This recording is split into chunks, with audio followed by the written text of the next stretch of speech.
Have you ever wondered why a cricket match can last for up to 5 days?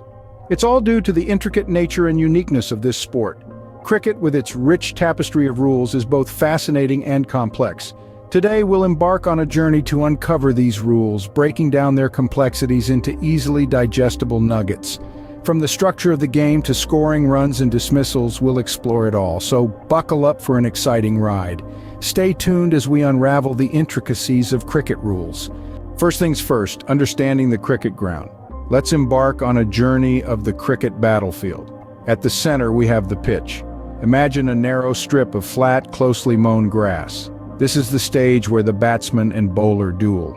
Either end of the pitch houses the wickets, 3 wooden stumps topped by 2 bails. The popping crease, the bowling crease, and the return crease are 3 lines that define the batsman's territory and the bowler's run-up area.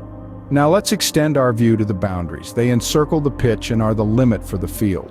A ball hit over the boundary brings the batting team 4 or 6 runs, depending on whether it bounced before crossing the line. Think of the famous sixer by MS Dhoni in the World Cup final. Now that we know the ground, let's move into the heart of the game. Cricket isn't just about hitting the ball, it's about strategy and structure, so let's break it down. The game of cricket revolves around 2 core elements: innings and overs. An innings is the period in which a team bats, while an over consists of 6 legal deliveries bowled by 1 player from one end of the pitch. A match can have any number of overs, typically ranging from 20 in a T20 game to unlimited in a test match. Now let's talk about the teams. Each team has 2 roles to play, batting and fielding. The batting team's job is to score runs, while the fielding team's job is to prevent them from doing so and get them out. The teams switch roles after each innings. Consider the 2019 World Cup final, for instance. England batted first, setting a target for New Zealand. After the first innings, roles were switched. New Zealand then had to chase down the target set by England in the second innings. It was a thrilling game that went down to the wire, perfectly illustrating the strategic depth and dynamic structure that cricket offers. But the game doesn't just stop there. Each player on the field has a unique role to play with their own set of responsibilities. That's the skeleton of the game, but what about the flesh and blood, the players? 11 players, multiple positions. Let's make sense of it all.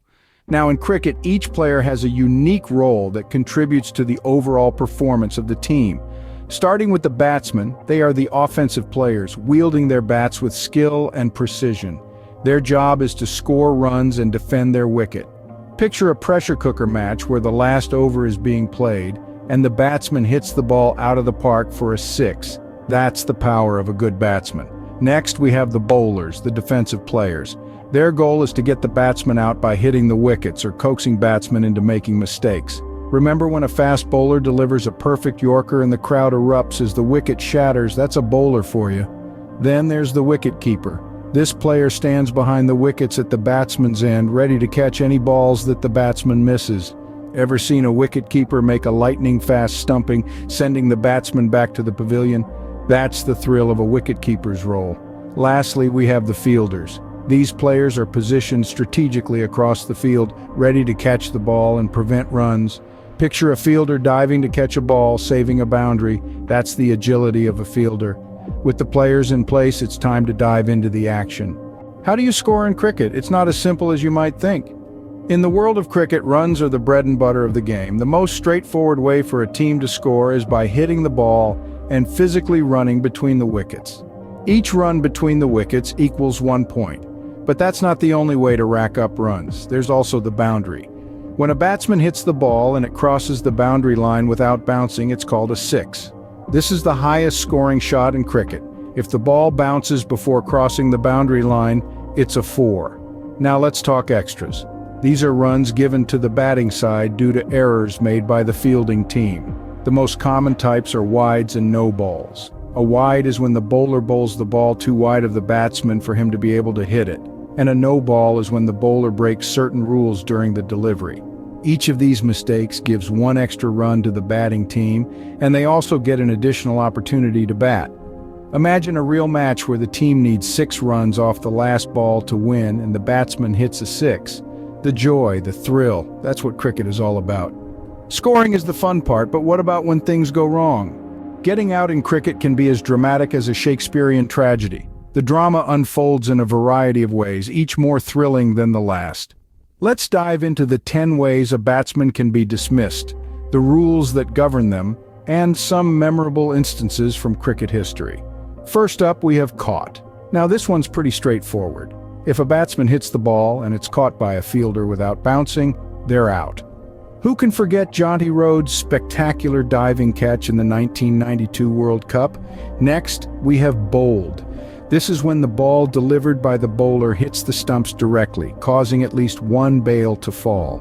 It's a sight that brings joy to any bowler and despair to the batsman. Remember when Shane Warne bowled Mike Gatting with the ball of the century back in 1993? The third method is leg before wicket, or LBW. This is when a ball that would have hit the stumps is intercepted by the batsman's body. The LBW decision often leads to animated appeals and intense discussions. Run out is another common method of dismissal.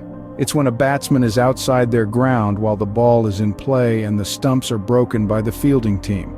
The nail-biting run-out of Inzamam-ul Haq in the 2007 World Cup is a classic example.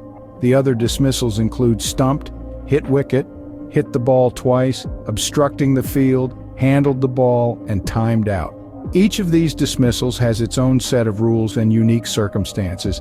They might be rare, but when they occur, they add a twist to the tale, making cricket the exciting sport that it is. Dismissals are an integral part of cricket. They can turn the tide of a match, provide moments of high drama, and etch themselves into the annals of cricket lore. Dismissals can change the game, but what decides the winner?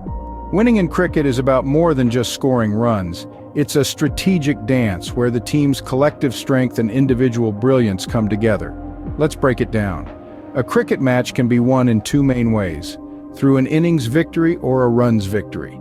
An innings victory is when one team scores enough runs in their first innings, forcing the opposing team to follow on, and then dismissing them again before they can match the first team's total score.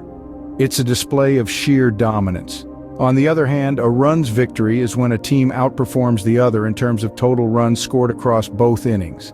Think of it as a test of consistency and endurance. Remember the epic duel between Australia and South Africa in 2006? That was a classic example of a runs victory, and that's how a game of cricket unfolds.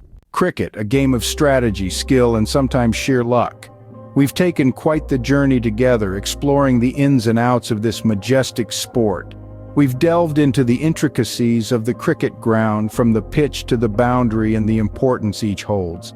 We've examined the game structure, understanding how the complexity of innings and overs shapes the rhythm of play. We've learned about the players and their roles, from bowlers to batsmen, each wielding unique skills and responsibilities. We've discovered the art of scoring runs and the strategic decisions that can make or break a match. We've studied dismissals, the heart-stopping moments that can change the game in an instant. And finally, we've discussed how a game is won, revealing the ultimate goal of every cricket match. With these rules in mind, you're now ready to enjoy the complex yet fascinating world of cricket.